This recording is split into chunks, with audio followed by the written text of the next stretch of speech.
नमस्कार दर्शकों, आवाज इंडिया में आपका स्वागत है। मैं हूं श्रद्धा पाठक। महाराष्ट्र के बदलापुर यौन शोषण मामले में राजनीति गर्मा गई है। मामले में बीजेपी नेता और वकील उज्जवल निकम को सरकार की तरफ से सरकारी वकील नियुक्ति करने को लेकर विपक्ष ने विरोध जताया है। मुंबई में सीरियल ब्लास्ट के आरोपी आतंकी कसाब को फांसी दिलाने वाले प्रसिद्ध वकील उज्जवल निकम को भाजपा का नेता बताकर विपक्ष की पार्टी का वंचित आघाड़ी ने विरोध जताया है। बाईट रेखाताई ठाकूर, महाराष्ट्र प्रदेश अध्यक्ष, वंचित बहुजन आघाडी।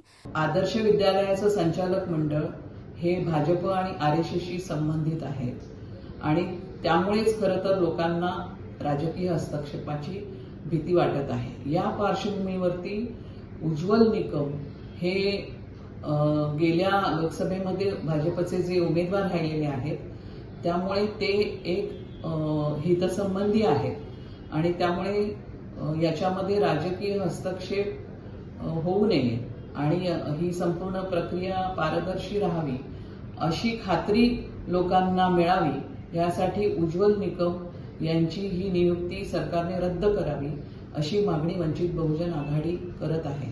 आणि दुसरं यातलं महत्त्वाची गोष्ट म्हणजे या अगोदर उज्जवल निकम यांचा जो ट्रॅक रेकॉर्ड राहिलेला आहे खैरलांजी प्रकरणामध्ये आणि मोहसिन शेख हत्याकांड केसमधील त्यांचा जो काही सहभाग राहिलेला आहे यामुळे त्यांची भूमिका ही संशयास्पद आहे आणि त्यामुळे ही नियुक्ती सरकारने ताबडतोब रद्द करावी आणि त्या जागी दूसरा वकील त्वरित नियुक्त करावा अशी मागणी वंचित बहुजन आघाड़ी करत आहे।